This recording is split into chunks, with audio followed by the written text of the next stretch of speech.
para você da nossa nova Diário do Brasil TV. Nós estamos iniciando mais uma edição do Viva o Voto do ano de 2025.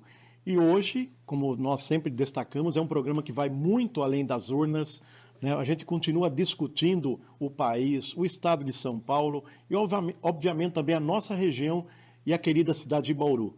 Nós temos a grata satisfação de receber hoje aqui em nossos estúdios a vereadora reeleita Estela Almagro, que foi reeleita única mulher da Câmara dos 21 vereadores, né, com 7.586 votos, a vereadora mais votada dessa atual legislatura. Também já foi ex-vice-prefeita durante 8 anos da cidade de Bauru, é uma militante histórica do Partido dos Trabalhadores, do PT, filiada desde 1994, portanto, há mais de 20 anos no mesmo partido.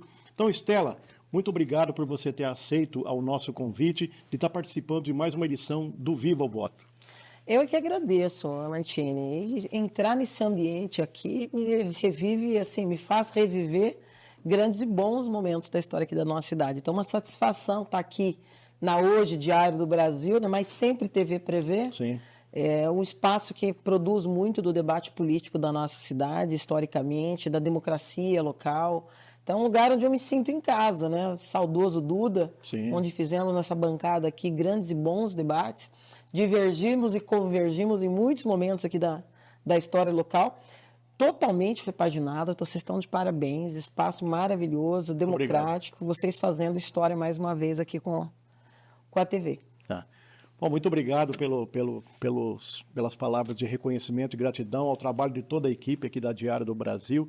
Nós vamos começar a nossa conversa, Estela, falando aí de uma notícia até triste e recente para o mundo, principalmente para as pessoas progressistas, democratas, que foi aí a perda do ex-presidente uruguaio, o Pepe Mujica, que é uma pessoa que chegou à presidência da República, mas nunca abriu mão da sua humildade, de uma vida simples e de espírito público, né? Deixando aí grandes legados. Fala um pouco para a gente desse sentimento que ficou para você, para os companheiros aí, que acompanharam sempre de perto a trajetória política e até pessoal desse cidadão Pepe Mujica. Um cidadão do mundo, né? A democracia se sente um pouquinho mais combalida, né? Em época de tantos ataques aí à democracia, não só no Brasil, mas no mundo, o Pepe era realmente um símbolo, né? Vai permanecer como um símbolo dessa democracia que a gente defende. Forte, participativa, e ele viajava muito. Eu tive em pelo menos 3 momentos de ações políticas em que ele esteve no mesmo evento que eu. Sim. Simpático, agradável, né? Comunicativo.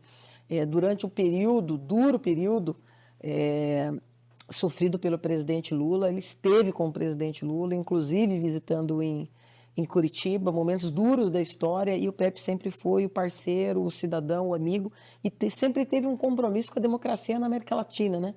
Uma pessoa comprometida para além das paredes, para além dos limites do Uruguai, mas que pensava na América de forma global e sempre muito próximo da discussão política da democracia aqui no país. Uma grande perda. Eu fiz, inclusive, uma publicação nas nossas redes ontem, porque é sempre importante a gente refletir sobre essas figuras que a gente perde, né, Amantini? Vai fazer muita falta, porque até o último minuto que pôde, né, nessa luta dele aí contra a doença, andou, debateu, participou, viajou realmente como um grande cidadão que defendia até o último minuto a democracia aqui na América Latina. Aliás, 2 perdas aí, né, muitos que chocaram praticamente o mundo, né, e a nossa América Latina em especial, que foi o Papa Francisco também, que sempre defendeu muito a paz, né, a união, o diálogo, respeitando a diversidade, e agora o Pepe, né?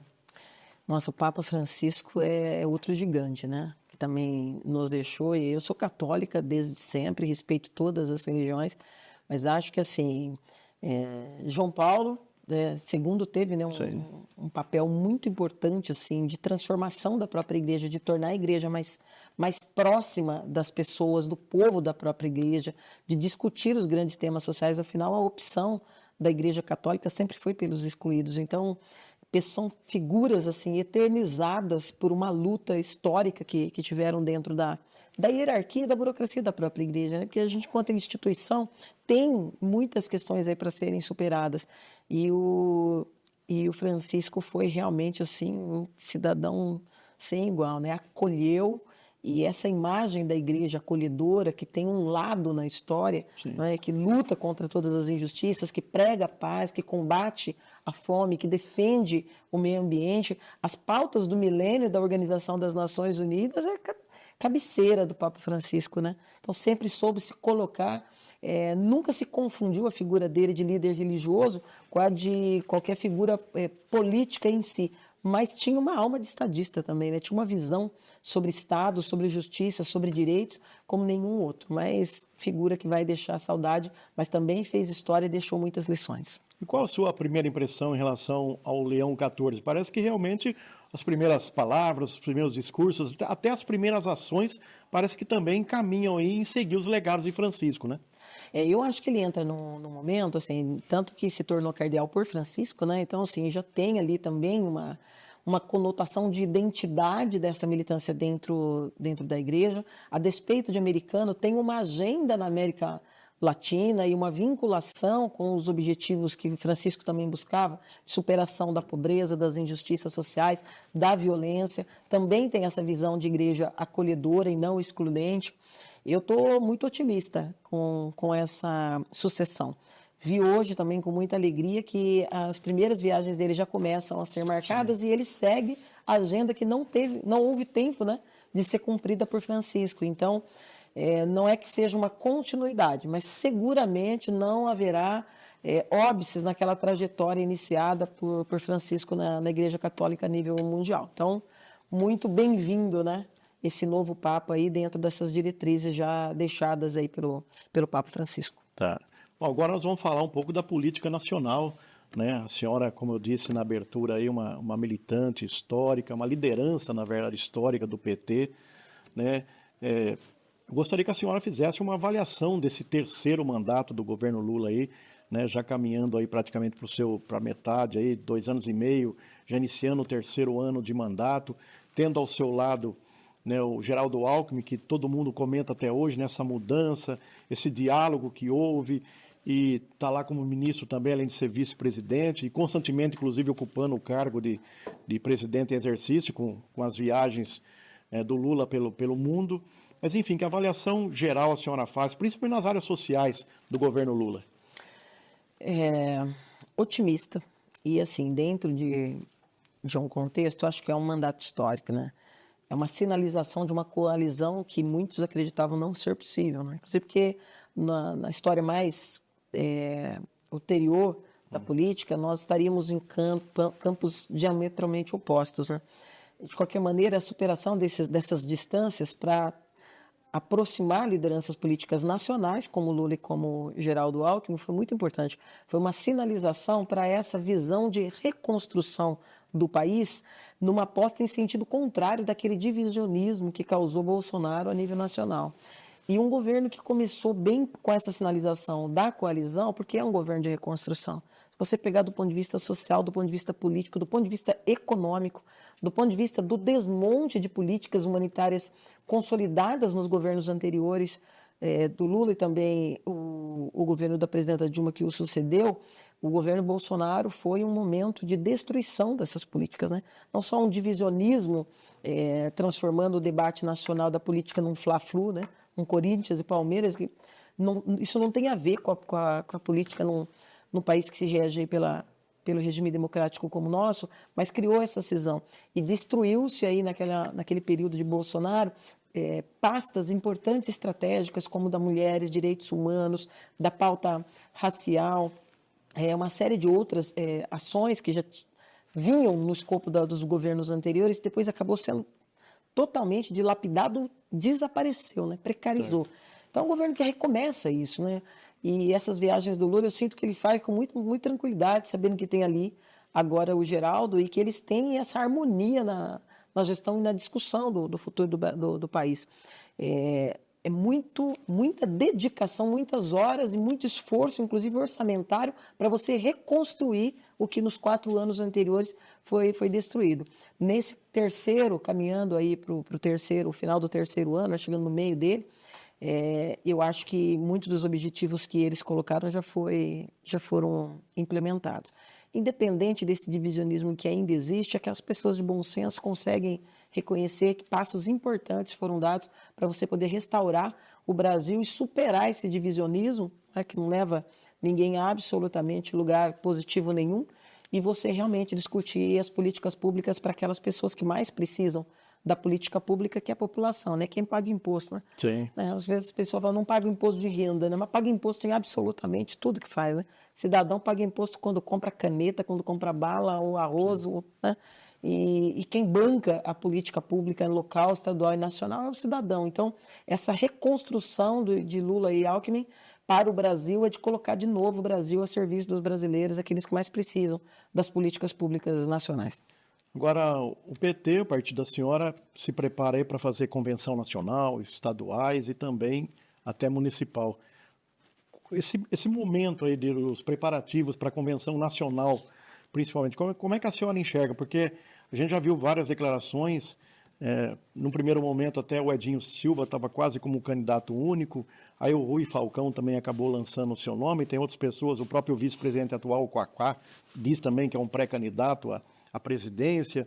Enfim, essas divisões internas faz parte da história do PT, são legítimas, democráticas. Como é que a senhora acha que o PT vai chegar para a convenção nacional, sendo que eu acho que o principal projeto deva ser a reeleição do presidente Lula?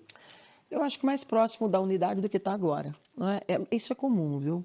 A despeito dessas polêmicas, as correntes internas sempre existiram no PT.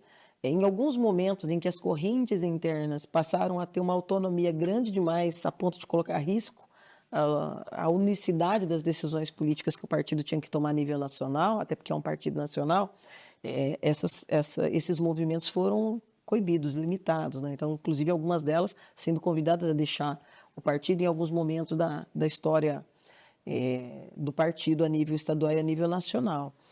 Mas faz parte da história do PT você ter essa disputa pelos rumos do partido. Isso ajuda o partido, viu, Armantini? Isso alimenta essa disputa por rumos e para que partido nós somos e para o que nós servimos.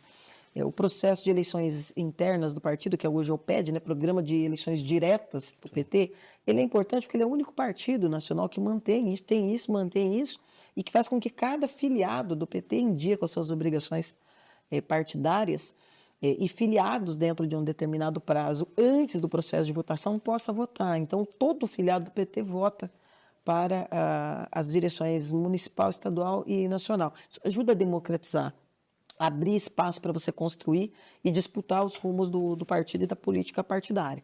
O PT não pode perder, assim, em nenhum momento dos seus objetivos maiores.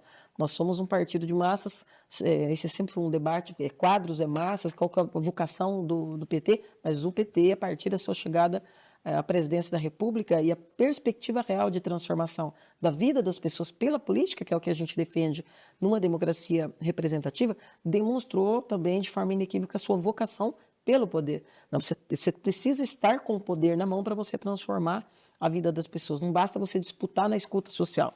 Não adianta você fazer só a luta social e fazer esse trabalho pedagógico de emancipação de massas, de consciência coletiva, através de movimentos que são a cara do PT, como os sindicatos, as associações de bairros, os mutirões, onde você coloca a população organizada dentro de determinada pauta. O PT tem vocação para governar e demonstrou isso com as políticas que implantou e amadureceu muito ao longo dessas décadas. Com as primeiras prefeituras que conseguiu conquistar desde a década de 80, com os deputados, com os vereadores, com a chegada no Senado, a supressão dos símbolos nacionais da nossa presença no Senado, mas, sobretudo, com a nossa chegada no Executivo. As prefeituras que governou, o modo, a gente tem aí a nossa cartilha de modo petista de governar, e até isso está constantemente em disputa dentro do partido. E eu acho isso muito, muito importante. E o cenário nacional é o mais importante, porque tem uma canção do Lula que é muito histórica, eu cito sempre isso, porque eu acho que assim, é uma canção que fala muito da nossa vocação.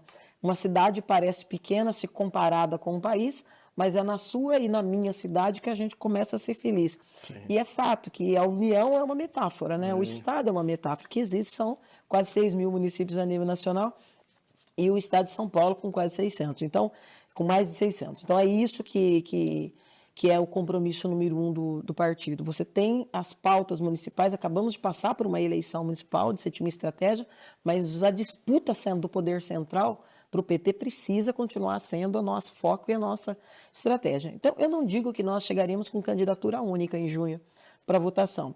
E não sei nem se é esse o objetivo, né?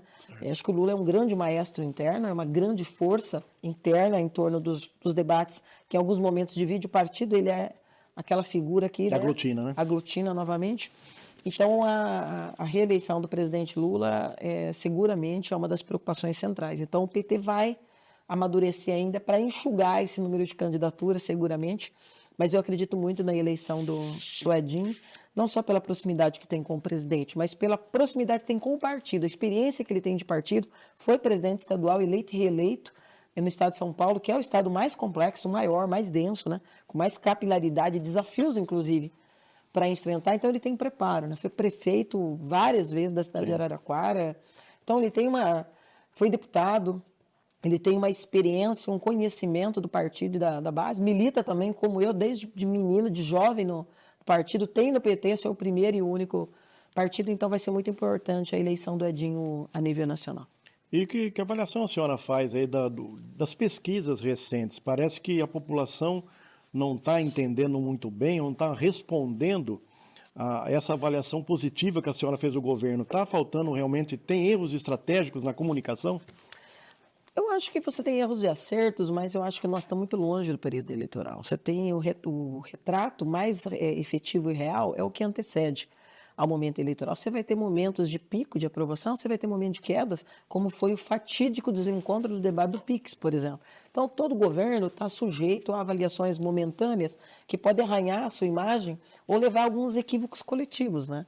E aí você tem algumas figuras de oposição que não faz o trabalho, o debate da oposição dentro de uma lógica, uma seriedade, um compromisso com a verdade. A gente vive uma época de fake news ainda, infelizmente. A inteligência artificial, que deveria servir a muitos propósitos, inclusive da medicina, da educação, não é, da ciência, e serve, de outro lado, abrir o portão do inferno das redes sociais para você alimentar um mercado imenso de mentiras, né, de falsas informações, aí aliado a um quadro que infelizmente, ainda é uma realidade nacional que precisa de muita superação, que é de você ter preparo, educação e cultura para que as pessoas saibam distinguir. Você vê vídeos, às vezes, até de forma debochada, em que as pessoas acreditam que ele é verdadeiro, sem pensar na política, né? Sim. Imagens, coisas assim, corriqueiras do cotidiano. Então, é muito difícil ainda para as pessoas separar. Esse debate, eu acho que o Congresso e o Supremo ainda precisam avançar muito, que é essa questão das redes, porque isso costuma pautar não só as intenções de votos, costuma mexer com a intenção de voto, mas isso mexe também com resultados eleitorais. Mas eu tenho muita tranquilidade de que a comparação do que nós tínhamos com o que nós temos agora com Lula e Alckmin, né, o Brasil que nós tínhamos e o Brasil que nós estamos tendo e construindo ainda, em cima de muitas dificuldades e de reconstrução de políticas que foram destruídas, educação, cultura, saúde, assistência, enfim. Esse comparativo seguramente dará consistência para o eleitor optar pela continuidade da reconstrução e da mudança e não o retrocesso que o governo anterior representou para o país. Tá. A senhora tocou em Congresso, é muito importante a opinião da senhora, até porque também a senhora está no Legislativo Municipal aqui. Esse modelo presidencialismo de coalizão, qual a avaliação que a senhora faz? Faliu esse modelo? Então, eu acho que nós estamos num processo de falência de valores que compromete qualquer tipo de modelo, né? E essa é uma grande questão. Eu acho que cada vez que se busca modificar o processo eleitoral, as regras eleitorais, inclusive eu acho que teria que ter uma regra ali na Constituição, dentro no mesmo patamar das cláusulas pétreas, sabe? As que não podem ser alteradas, Sim. porque esse jogo eleitoral que muda as regras a cada eleição e acaba comprometendo, inclusive, o nosso sistema e o nosso regime, é muito ruim, fragiliza demais. Nem o eleitor, nem o candidato sabe como que ele entra na eleição e dentro de que regras. E aí o oportunismo que, infelizmente, pauta uma maioria dentro do Parlamento Nacional, vai fazendo com que o Congresso olhe para essas regras de acordo com o seu propósito. Então, tipo, se isso aqui vai nos beneficiar, a gente agora altera. E isso impacta, inclusive, depois na sustentação dos executivos, não é? Fragiliza demais a figura do presidente, como fragiliza nas esferas estadual e municipal a figura de quem está à frente do executivo também. Então, isso é uma coisa que, sim, essa semana, inclusive, nós debatíamos isso ali nos bastidores da Câmara Municipal. Com qual regra a próxima eleição municipal se fará, né? Dentro de quais parâmetros? Você não sabe. Porque aí, oportunisticamente, o Congresso acaba criando a regra depois de testá-la na eleição municipal. Isso compromete toda a estrutura, porque você não está dentro de uma tranquilidade que nos próximos anos será dentro dessa regra. Vou te falar qual que é a minha, por exemplo, nas regras de eleição, que acaba tendo implicação em como se compõem os parlamentos e com que tranquilidade você faz alianças eleitorais e tem planejamento de médio prazo para tocar um mandato. Eu gosto da regra de 2020. E eu, particularmente, Estela, minha visão política e partidária é que a regra de 20 ela é mais correta, justa e adequada. Por quê? Porque os partidos políticos não tinham aliança nem federação e os partidos se viam obrigados a investir nos seus quadros, a preparar os seus quadros e com antecedência. Fortalecia o partido, Fortalecia o partido. E você tendo partidos fortes, você tem um propósito maior em pessoas que procuram os partidos para se filiar, para onde caminha esse partido ou não, qual que é a possibilidade de futuro que ele tem. E para o governante também, viu, Mantini? Eu acho que para o prefeito, você faz aliança com 5, 6 partidos políticos. Agora, quando eles estão no contexto de federação, por exemplo, que é o do momento, você tem posições muito contraditórias. Sim. Muito contraditórias. Dentro de uma mesma federação e que a federação apoia um determinado candidato ao executivo. Mas isso cria algumas distorções. Quando você trabalha com a regra de 2020, além de você investir em partidos mais fortes, você também dava uma clareza maior para esse modelo de governo de coalizão que ainda nós temos no país. Agora, precisa diminuir, né? O número de partidos. Partido. Não é possível nós termos mais quase 40 ideologias, né? Muito partido político, de fato. Você tem partidos históricos que algumas modificações vão criando empecilhos reais, né? É o caso de alguns partidos, inclusive do campo da esquerda, que sofreram muito impacto com as cláusulas ditas de barreira. E você tem, apesar dos critérios que restringiam determinados financiamentos, como os movidos pelos critérios econômicos, que na verdade surte pouco efeito na prática. Você tem proibições, mas na prática você sabe que ainda impera e muito no resultado das eleições e na força, entre aspas, de determinados partidos e lideranças políticas. Tá aí. Nós estamos falando com a Estela Almagro, vereadora reeleita aqui de Bauru, a mais votada, e nós voltamos já para um bloco local. Nós vamos falar muito aqui da cidade de Bauru. Voltamos já com o Viva o Voto.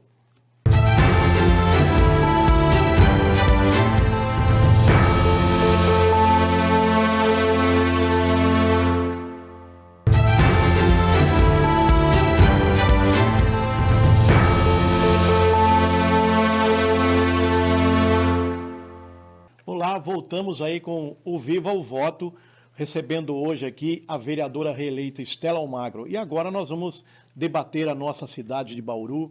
Ela tem muita experiência, né? Já passou pelo executivo, inclusive. Claro que foi um cargo de expectativa de poder, na condição de vice-prefeita por 8 anos, vice do Rodrigo Agostinho, mas, obviamente, conheceu de perto, né, todas as áreas, a gestão pública e tem muito a contribuir e tem contribuído também como parlamentar combativa que é lá na Câmara Municipal. Estela, primeiramente eu gostaria de saber da senhora, como é que a senhora está vendo Bauru hoje? Eu vejo que a senhora é uma parlamentar que se dedica bastante a fiscalizar, inclusive na legislatura anterior a senhora era presidente da Comissão de Fiscalização, né? Nesta atual legislatura a senhora é relatora da Comissão Interpartidária, né, tendo como presidente aí o Natalino da Pousada, e a senhora tem até aconselhado sempre os colegas parlamentares na Câmara que costumam, né, apresentar muitos projetos e leis para, obviamente, serem transformados em leis, mas a senhora tem sempre alertado.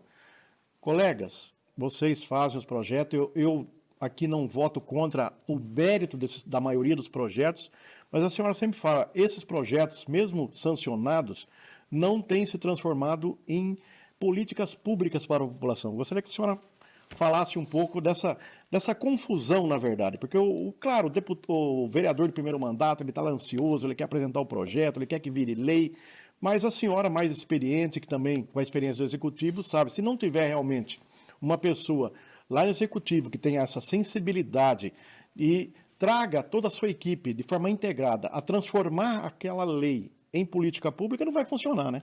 Exatamente, Mantini. Isso vem dentro de uma preocupação que eu particularmente sempre tive. Os mandatos precisam ser pedagógicos, né? Eu faço isso o tempo todo com o meu mandato. Às vezes você perde tempo com uma fala que pode parecer longa ali e que ela não tem um fundamento, ela tem um fundamento. O fundamento é que se melhore a qualidade do parlamento. Eu não tenho preocupação em fazer leis.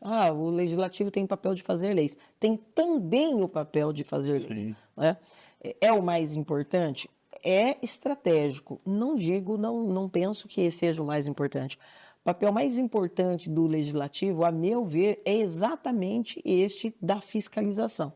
Porque os poderes são autônomos entre si, precisam se respeitar, precisam ser harmoniosos, mas o executivo tem a caneta e o orçamento. Se o legislativo não fizer o papel deste controle orçamentário, fiscal, você perde muito, né? Você perde as mãos do poder legislativo. E aí, independente de você ser um vereador da situação, um vereador da oposição, você precisa ter um pouco dessa, pelo menos buscar, né? Conhecimento, ninguém tem conhecimento de tudo, né? Eu vivo dizendo isso em relação à prefeita, porque mesmo sendo da oposição, e acho que fui a única no mandato anterior, que começou como oposição, é uma oposição responsável e consciente, né? Não faço uma oposição sistemática que só existe em períodos de exceção. Faço uma oposição dura, mas uma oposição crítica e estamos sempre tendo a preocupação de apontar rumos.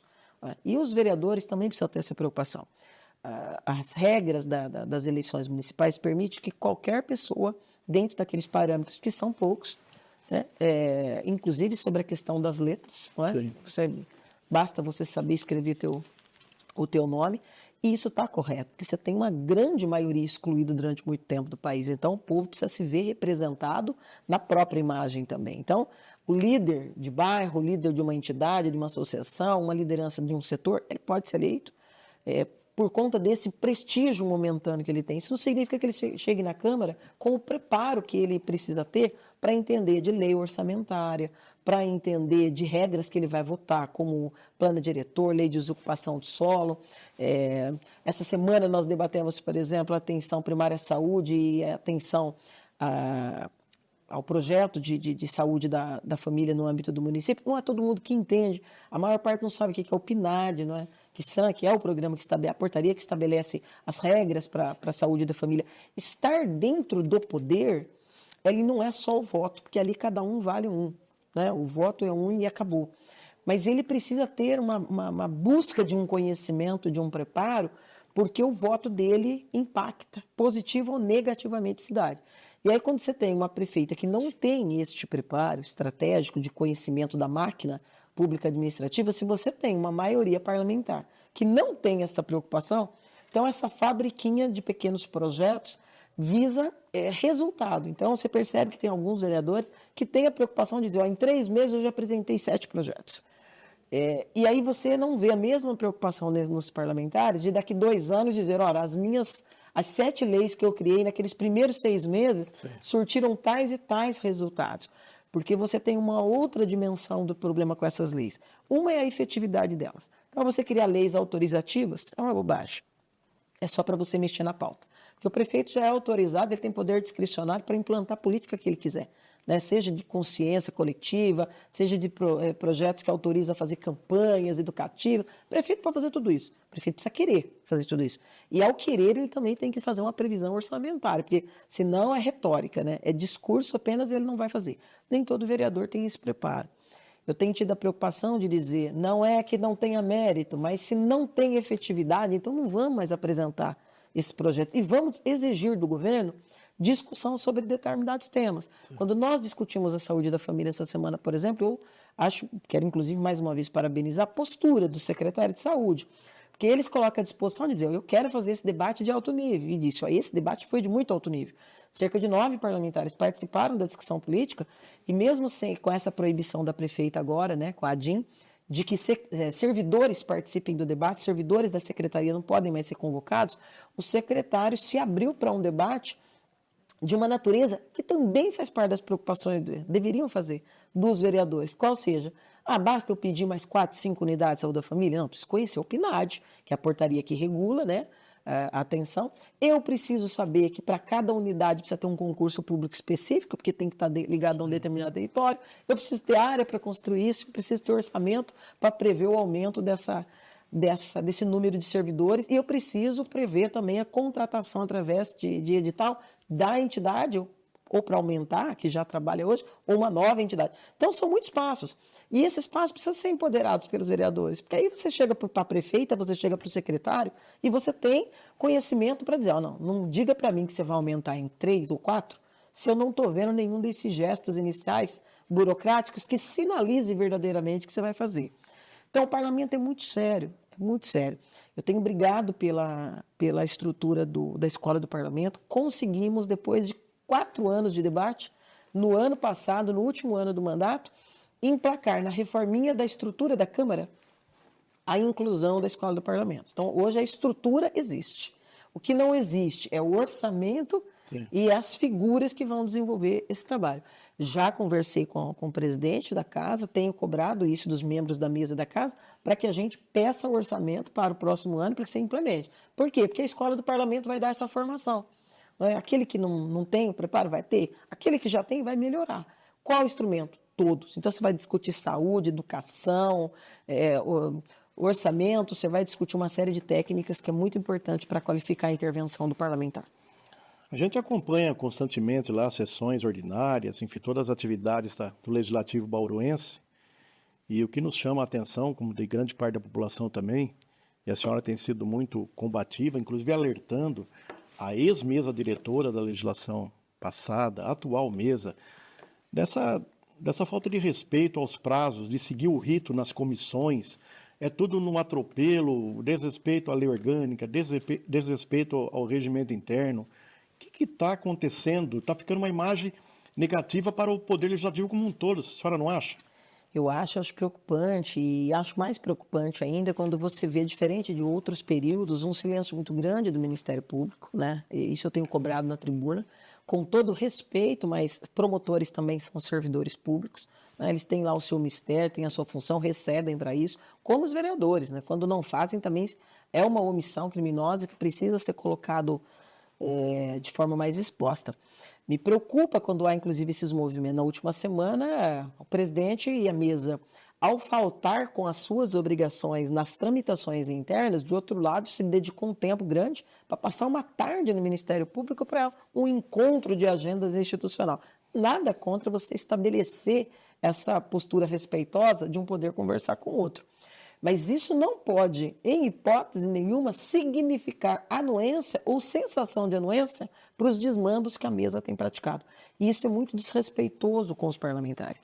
Então, você pega temas muito específicos e muito caros para o município, e caros do ponto de vista de honorário erário. Você pega a concessão do tratamento de esgoto, que é algo que nos impacta por 30, possivelmente 60 anos, que vai custar bilhões de reais, que é o cidadão que vai pagar. E aí você vê que nesses processos atropela o regimento, tira o direito das comissões e tenta calar a oposição para que as facetas mais complicadas desses projetos não sejam expostas para a população.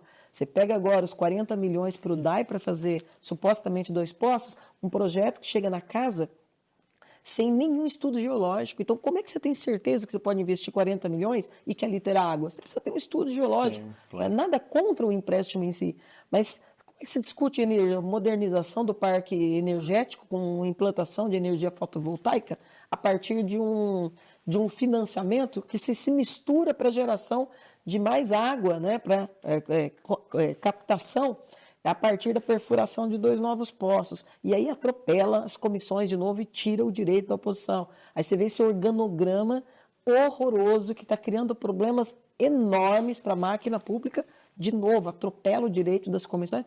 E você vê o Ministério Público achando que isso é problema interna corporis. Isso não é interna corporis, não é? Já estou pensando, inclusive, em entrar com uma ação para que a Justiça declare se está vigente ou não a resolução que criou o regimento interno, que é uma lei. Se está vigente, não pode ser atropelado. E se ele é atropelado, precisa incomodar o Ministério Público. especificamente o da cidadania de patrimônio, porque nós estamos lesando o erário público, o poder legislativo, na medida em que não cumpre com o seu papel nessas etapas e não dá voz para o povo. Sempre foi um ditame a nível estadual e nacional da atuação do Ministério Público que representa o interesse difuso e coletivo da população, a escuta social e com o que ele chama de controle social e o parecer técnico. Então, como é que eu aprovo 40 milhões para o DAE se eu não tenho parecer técnico lá dentro do processo? Então, isso está errado. Por que eu tiro o direito da comissão interna que tinha o direito de ter prazo de analisar? Está errado. Está passando por cima de regras. Essa postura está sendo reiterada, né? São 2 mesas extremamente governistas, né? Foi assim com o Marcos no primeiro biênio do ano passado, mandato anterior, foi com o Júnior no segundo biênio, onde inclusive a concessão foi aprovada daquela forma absurda, e agora, em pelo menos 2 momentos, com o Marcos de novo. É muito ruim isso. Isso é muito ruim. Não é ruim só para a Câmara, não é ruim só para a mesa, não é ruim só para os vereadores. É importante que as pessoas entendam que quando isso acontece, não é a Estela que está sendo lesionada, não é o vereador Segala, que é da oposição junto conosco lá, não é situação oposição. É um debate sobre cidade e sobre o orçamento que é seu, que é do povo, que é de todo mundo. Isso é muito sério. Aliás, lembrar a população que o Ministério Público é uma instituição. A Câmara Municipal é um poder. E também eu até fiquei surpreso com recentes declarações lá de vereadores dizendo que foi se consultar no Ministério Público. O Ministério Público não é um órgão para estar lá para dar consulta, não está indo numa clínica médica, numa consulta médica. Exatamente. O Ministério Público tem que exatamente fiscalizar, né, para que prevaleça nessa fiscalização o interesse público diante das denúncias que lá chegam a esta instituição. Que fique bem claro isso, porque cada vez também que vai, como alguns usam lá, que vai consultar o Ministério Público, automaticamente você está enfraquecendo o poder legislativo. Essa que é a grande verdade. Eu sempre falei isso, viu, Mantini, porque o Ministério Público, ele não é órgão decisório. Sim. É uma instituição que opina, propõe leis inconstitucional, ele questiona, uso inadequado de recursos públicos ele fiscaliza, porque ele representa, como eu disse, o interesse difuso e coletivo. O que significa? É aquele que não pode ser identificado. É um dos órgãos externos, né? Como é o Tribunal de Contas. Como é o Tribunal de Contas. E às vezes os vereadores, este ou aquele, até oportunisticamente, quer blindar uma postura que não é legal ou constitucional, dizendo, eu já perguntei para o Ministério Público. Isso é muito comum com secretários. Já vi vários secretários dizendo, já fui conversar com o Ministério Público para eu encaminhar desta maneira. Não é papel do Ministério Público, nem do secretário, nem do vereador. Quando o presidente anunciou a ida ao Ministério Público nessa semana, eu fiquei preocupada. Por quê? Porque primeiro mostrou lá uma tarde mesmo de refrigerante, gravação, conversa, envolvendo inúmeros promotores, enfim. Segundo, porque na parte final da sua fala, o presidente do Poder Legislativo já disse o seguinte, inclusive o promotor do urbanismo deixou claro que a discussão de plano diretor e lei de ocupação do solo não envolve o Ministério Público. Será assunto a ser resolvido entre o Executivo e o Legislativo. Mas só faltava ele ter dito algo diferente. Será exatamente isso.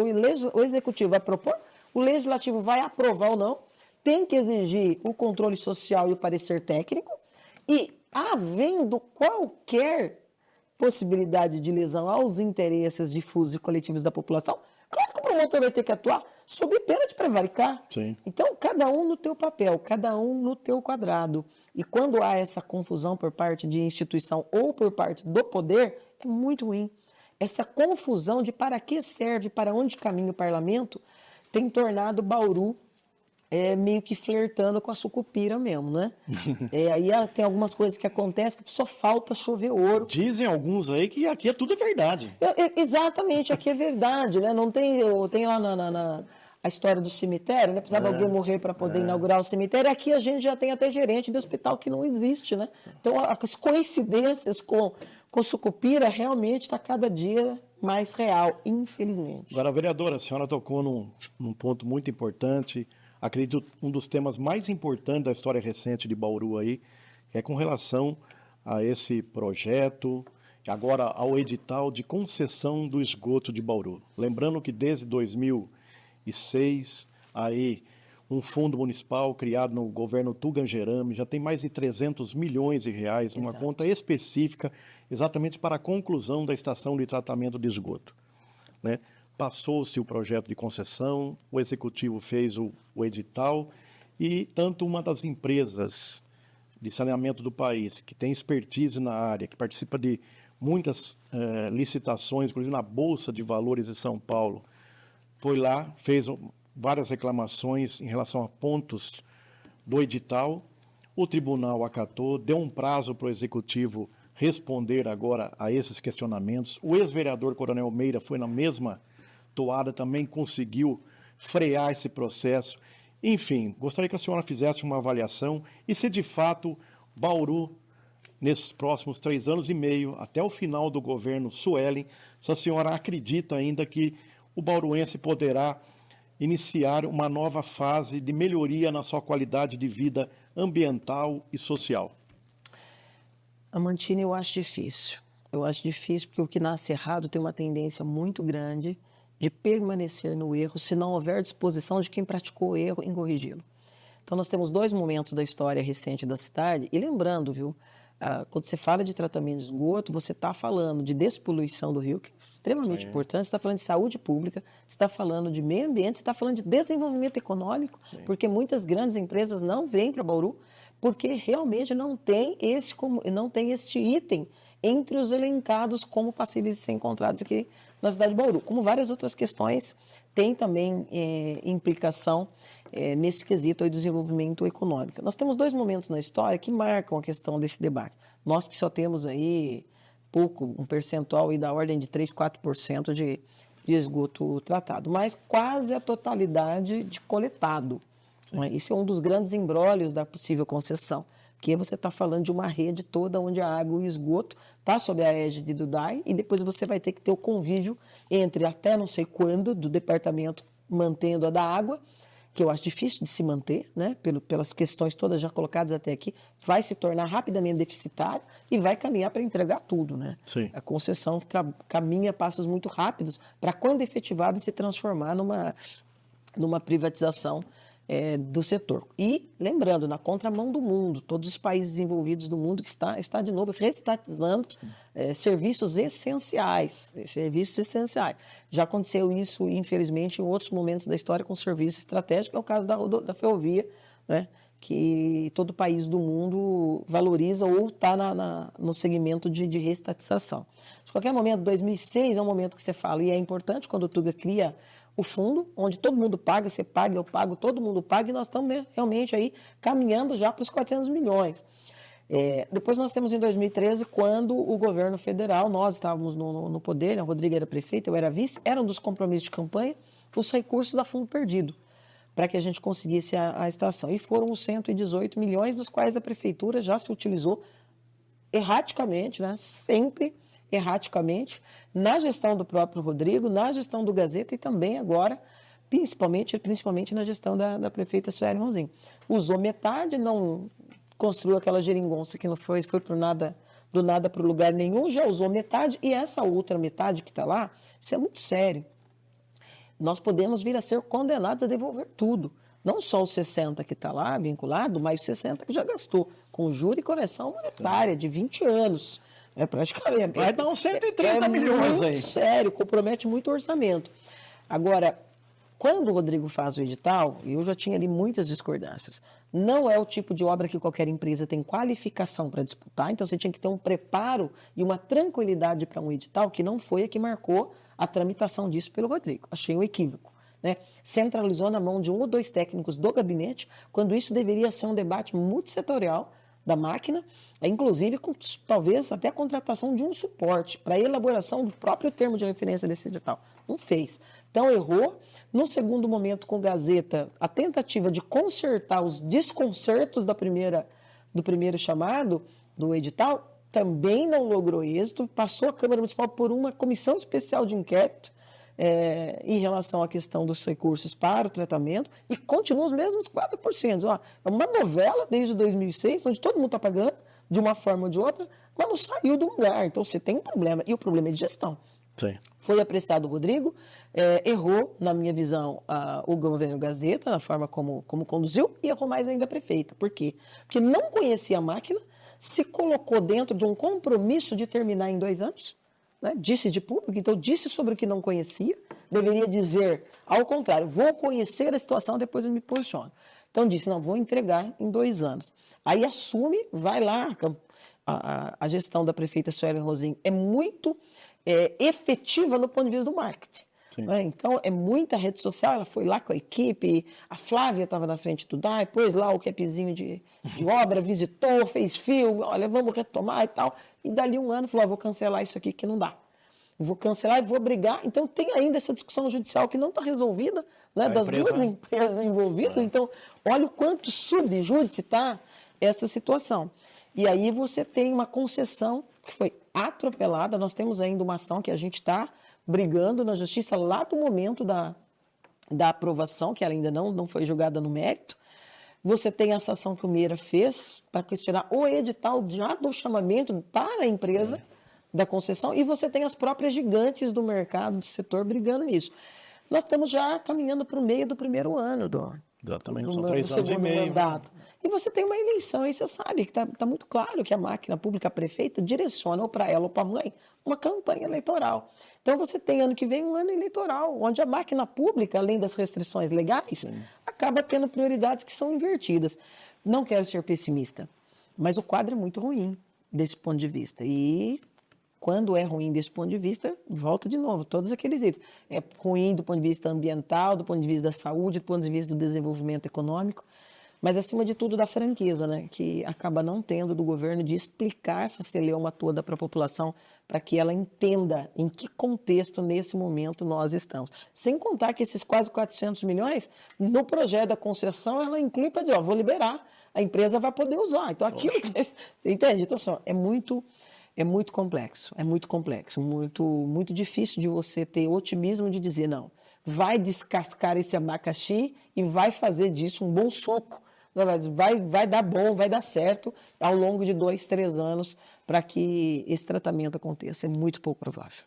Bom, a senhora também tem uma ação destacada na área da saúde e também, né, todo mundo vem acompanhando. Na LDO não há nenhum recurso previsto para a construção do hospital municipal, que há um bom tempo também vem sendo divulgado, que vai sair do papel, né? E também teve nesse projeto de aprovação do organograma até a nomeação de uma gerente para um hospital que não existe, né? Não existe um projeto, tem uma discussão até jurídica aí da contrapartida da Uninove. Enfim, que avaliação a senhora faz desse processo todo aí? Outra aberração, né? Então, uma das críticas que a gente tem feito para a prefeita é justamente isso, né? Aquilo que você não conhece tem que buscar conhecimento para fazer. Propor a revisão de um organograma, pagar 1,5 milhão para a fundação, que é a FADEP, e deixar que o seu assessor de gabinete, no caso o Daniel Freitas, que se mete em absolutamente tudo, modifique esse programa.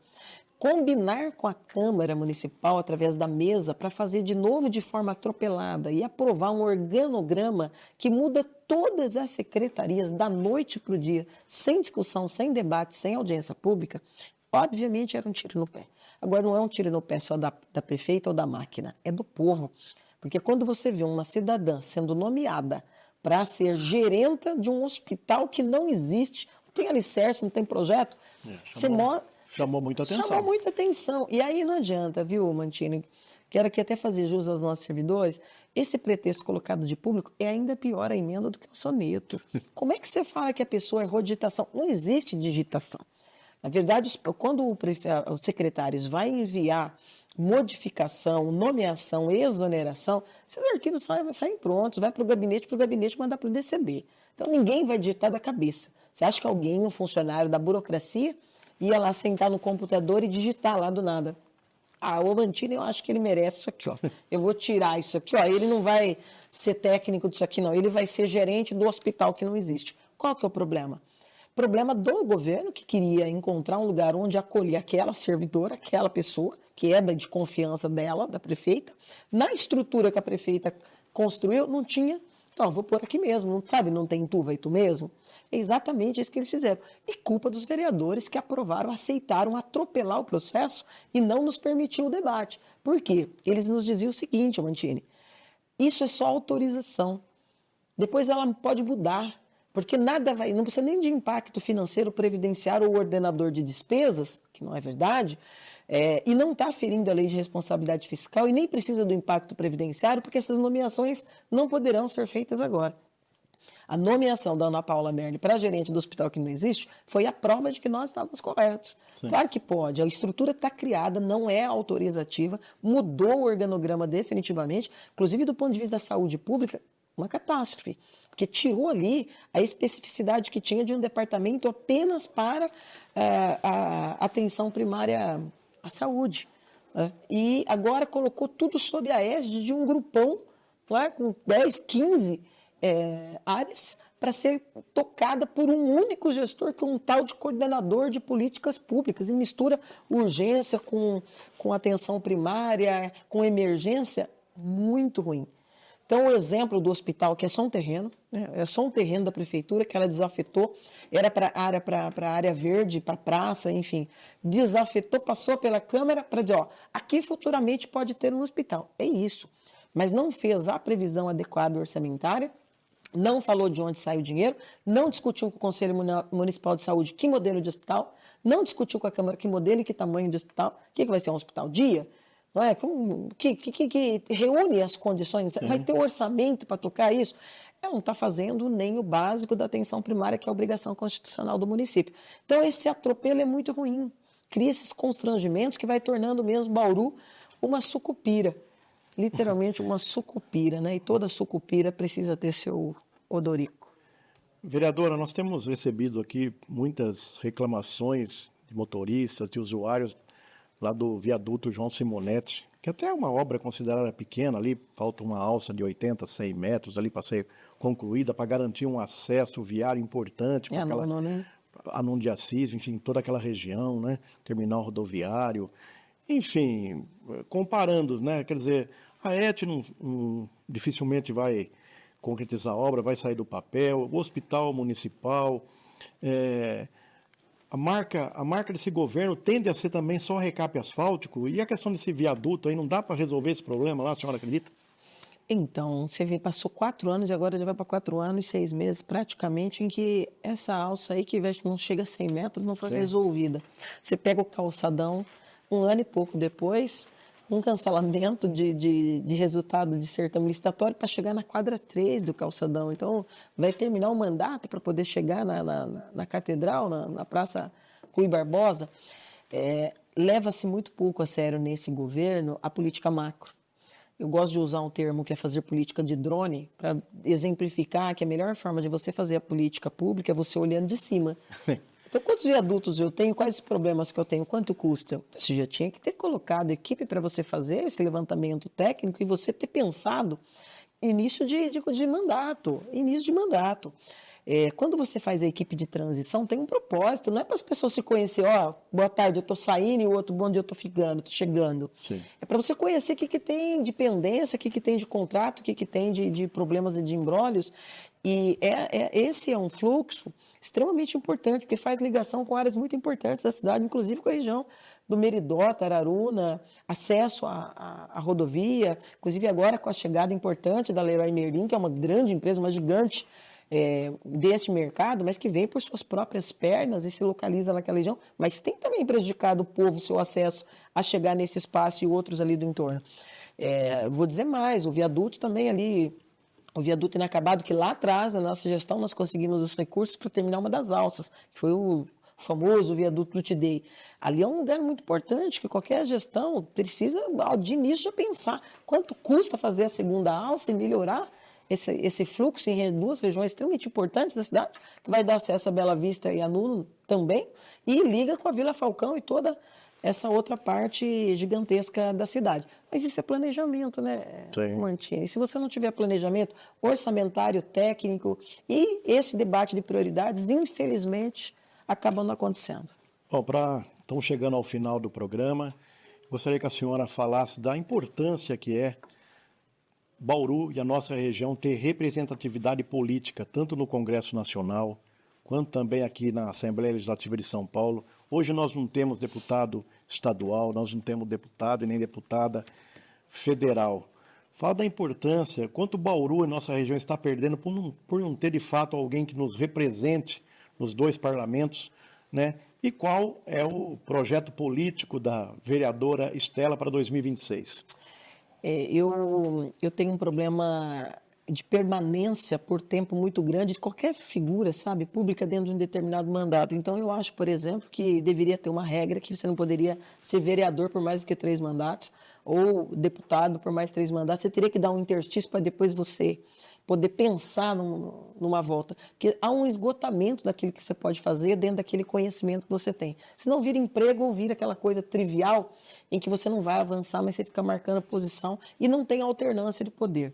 Primeiro mandato de vereadora me deu uma experiência muito grande, não só porque você tem a tribuna, você tem a voz, mas porque me deu a oportunidade de entrar dentro da estrutura da máquina mais do que eu tive nos 8 anos como vice. E conhecer os programas e criticá-los, e apresentar saídas, e debater, e fazer diligências, e fiscalizar, e instrumentalizar espaços importantes do Poder Legislativo. Eu quero poder, agora em 2026, levar essa experiência para um outro âmbito, né? Eu imagino que nós teremos preparo para fazer a fiscalização de quem quer que seja o governador, com a mesma força com que nós fizemos essa fiscalização para a chefe do Executivo aqui em Bauru. E levar esse debate mais elevado também para a Assembleia Legislativa. A região perde muito sem ter representação, e já chegamos a ter 2, 3, né? Sim. Grandes e bons momentos, quando o Pedro foi representante da cidade, inclusive Bauru e região, né? Não só Bauru, mas Sim. toda a região sentia muito essa diferença. E em outros momentos, com outras figuras aí também que representaram muito bem. Mas Bauru precisa ter. Bauru tem 400 mil habitantes e tem quase 300 mil eleitores. Você poderia eleger 2, 3 deputados estaduais, 2, 3 deputados federal, como outras regiões já têm, não é? Agora, o que eu acho que é muito importante, que vocês da imprensa, até porque vocês têm feito um trabalho muito sério, vocês que têm a TV, isso é muito importante, essa imparcialidade, esse trabalho importante e republicano que vocês fazem, e se unir a outros órgãos tão importantes quanto aqui do município, para nós trabalharmos desde já o combate à abstenção. A abstenção elegeria prefeito, a abstenção das últimas eleições elegeria 2, 3 deputados estadual. Eu acho que esse é um desafio e nós vamos estar ali disputando esse espaço e também ajudando a fazer esse processo de conscientização para que a gente possa ter deputado estadual, possa ter deputado federal da nossa cidade.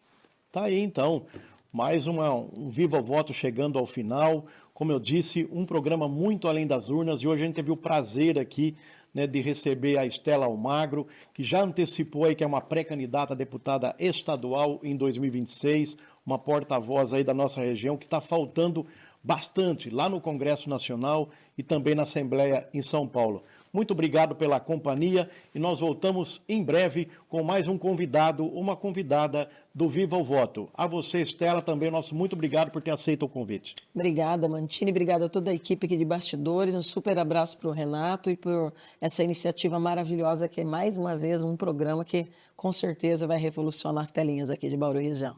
Muito obrigado a todos.